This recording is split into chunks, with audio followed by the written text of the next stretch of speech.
activity yung dyan sa Opor, punta ka, makikita mo siya. compare that. Let's call on Bro Jonard Mondobon. I spend money to a worldly for worldly pleasures. And then the moment I was able to Pagpalang umaga po see sa God ating in lahat. life, Are we blessed? Okay. that is Gutom how na ba tayo? divert this all of this Di baling gutom, all basta of this, busog yung resources I spirit spent at soul natin sa salita for, ng Panginoon. worldly or At it's nothing. lalo pa It's, nating it's bubusugin garbage, yung pleasures. spirit natin by this In a short way, I exhortation convert about this one giving.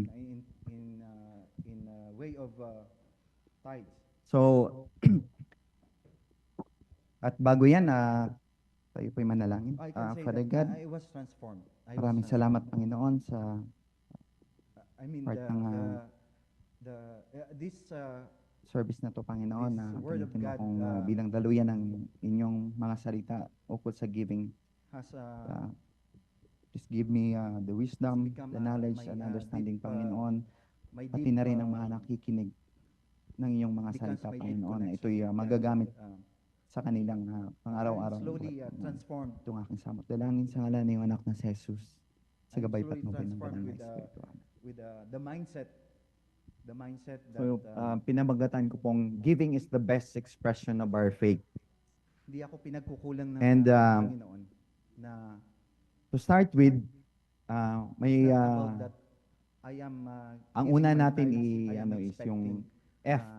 Ano yung F? something in return. First is God. It's not that kind of So, mindset. ayon sa Matthew 6:33, but seek first the It's kingdom about of God and His righteousness, and all these things It's not will be about added giving back unto to you. God, because So, we no cannot further out of explanation needed, di ba? God. Unahin natin yung All that Panginoon. we receive from God is Pangalawa, by His grace. giving All is a way to materials, honor God. um, First of all, material possessions that we and have, ayon sa Proverbs 3:9, the blessings that we honor have, the Lord with your wealth, this with the all first comes fruits of your from crops. God. Okay. Unahin pa rin ng Panginoon. At give to God first. So why Sa Exodus I can say, that I am 23:19, transformed. bring the best fruits, Especially, the best of the at first this, fruits time of your soul that, to the house of the Lord, what we your consider as God. the pattern of the world. So, sinong unahan natin sa pagbigay? Ang First, Panginoon. the pattern of the world now Amen. Okay. is more Pangalawa, idolatry nasa letter A na tayo. around us. One example is the social media. When we So, when giving, we say, it's social media, we an can act of say faith. all about our So, ayun nga sa James we can, 2:17, see that there are a lot so of you see, faith by itself isn't actors, enough actress, bloggers unless that, it produces good deeds. all social media followers, It is dead and call them useless. idols. So wala daw, ano yung ano natin sa Panginoon, yung pagtitiwalaan It's natin a kung form walang of idolatry kakibat na in which action. And when giving we have is that an act kind of worship. that form of idolatry, we will So be, in Romans 12:1, therefore I attention will be urge diverted you brothers and to these sisters, people. in view of We God's idolize mercy, them, to offer your we bodies idolize as a them. living sacrifice, We are holy and pleasing to God. our attention This is on, you, your true on, and how they become proper worship. this So, how they become by giving how they become progressive or or they, by how they become wealthy obeying of their the lives, then we call them idol. law of God, So that, ay yung pinapagawa niya sa atin. That alone from the time This is our way of worship. At next is I, giving is an act of obedience. receive God. So ayon sa James 1:22, do not merely listen to the word Conform to this kind of so you deserve yourselves. idolatry. Do what it says. So, And hindi then daw tayo when parang you are mangmang not, lang we na are not, yung nakikinig lang tayo you are sa not, salita ng Diyos na diverted to that kind of parang dumaan lang sa tenga at lumagpas sa kabilang tenga. You will not be tempted to, And next is to acquire let us be material intentional things like, in our to be faith. like my idol. I want to be So first is we need to invest in eternal like him rewards. to- So ayon sa to look Matthew like him. 6:20, So, but store up for in that yourself way, treasures in heaven, our where focus moths is and vermin do not destroy, worldly and where thieves and do on, not break not on, in and steal. on a godly So, things. magpapasaliksik tayo sa ating mga puso kung sa punto ng ating buhay ngayon, alin pa yung focus natin or ano yung priority natin. Yun ba yung mga ino-offer ng mundo? Another, Or, another points for Doon tayo sa about giving is eternal, the expression of rewards an na expression makukuha of love. natin. When we say love, And it's an all-encompassing. we give because term. we are blessed. Malawak ang lawak ng. So in James ano, 1:17, every good and perfect gift is from above, It's, coming down from the Father of the light heavenly of lights, our Creator, who the does love not and the change fear of our like a Creator. shifting shadows. That when we fear So God, yung Panginoon ang unang God, nagbigay, di ba?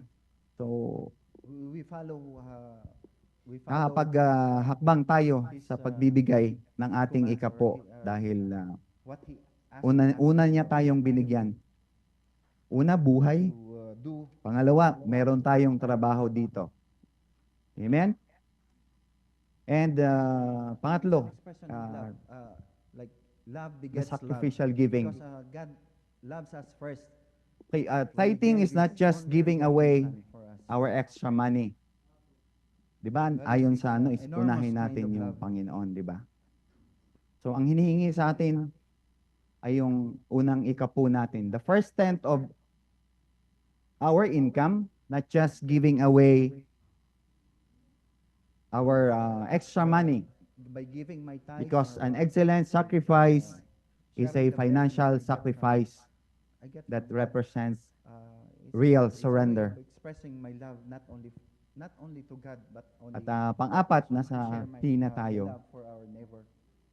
So As His word says, the T in our faith, it's love your neighbor. the trust. You love yourself. First is we trust And God the third point is in His provision. it's an Ayon act sa of Matthew faith, 6, or it's a way to 26, exercise, our look faith. at the birds of the air. They do not Because as sow it or says reap in His words or in store James away in 2:26, barns. And yet your heavenly Father that as needs the body of them, as the body without feeds the them. spirit is Are you not dead, much more valuable and faith than without these deeds birds? is dead. So tayo nga na may trabaho, di ba? So Parang simple ano lang mas siya. lalo pa tayong It's pagpapalain ng self-explanatory Panginoon. that And the works of our hands will be if we your will be faith is blessed not more. manifested in And the second is being a trustworthy in steward. tangible ways, Ayun sa Luke like 16:11, giving. so if you have not been trustworthy in handling worldly wealth, who will you, who will trust you with true riches? So yung pinagkatiwala ng Panginoon sa atin, saan ba natin dinadala? So kung sa tingin ng Panginoon, yung pinagkatiwala niya sa atin ay how faithful I am to God. nawaldas or naano natin, yung hindi tayo mapagkatiwalaan. So sa tingin natin, And mapagkatiwalaan pa tayo sa another mas verse for, maraming as an pagpapala exercise mula of sa faith, Panginoon. It's in Proverbs 11, So, 24 to 25. We must be a One person trust, gives freely, trustworthy steward. yet gains even more. Bilang pinagkatiwalaan ng Panginoon ng kanyang But riches. And another T is being thankful and grateful. naranasan ko yung dati. And ayon sa Psalms 116:12, what shall I return to the Lord for all His goodness to me? Ipamigay mo na sana. Pero may Okay, gawin lang natin yung katuloy na walan. attitude of gratitude na lahat ng bagay na tinatanggap natin mula sa ating pagising ay ito ay nagmumula sa Panginoon. Okay, malapit na tayo. At ang H sa ating faith, it's about heart It's about our heart and honoring God. So, ang sinasabi dito, if you give freely, So loving God through our giving. So ayon sa Deuteronomy 6:5, you gain more. love the Lord Alam ba natin nun? your God with all your heart and with all your soul. and lalo tayong with all your lalong strength. pagdamihin yung So binubuhos na ang blessing Panginoon ang unang nagmahal sa atin, di ba? And Kaya the nga more that we dinala come niya tayo forward, dito sa iglesyang we ito uh, dahil mahal niya tayo. what we ought to Hindi naman natin pinili na tayo mismo ang tayong pagkukulangin. pumunta sa church na to, di ba? Parang And lagi tayong nagkukulang. Another age lagi tayong naghahabol. is a heart for God's Naghahabol house. ng- So ayon sa naghahabol tayo Malakay paano 3:10a, maparami ang, bring the whole tinatawag tithes ko para in masatisfy to the storehouse ang needs. that there may be food in my house. So, yung kakainin natin mamaya kung wala kayang mahakbang about sa tithes and That's giving always, natin, oh, may we have nothing to share. giving. And To God be the glory. as a summary, so yan na yun. Lahat ng Amen. Praise nasabi ko. And finally, there's a proverbs that when God blesses you financially, do not raise your standard of living, but rather raise your standard of giving. To God be the glory pa.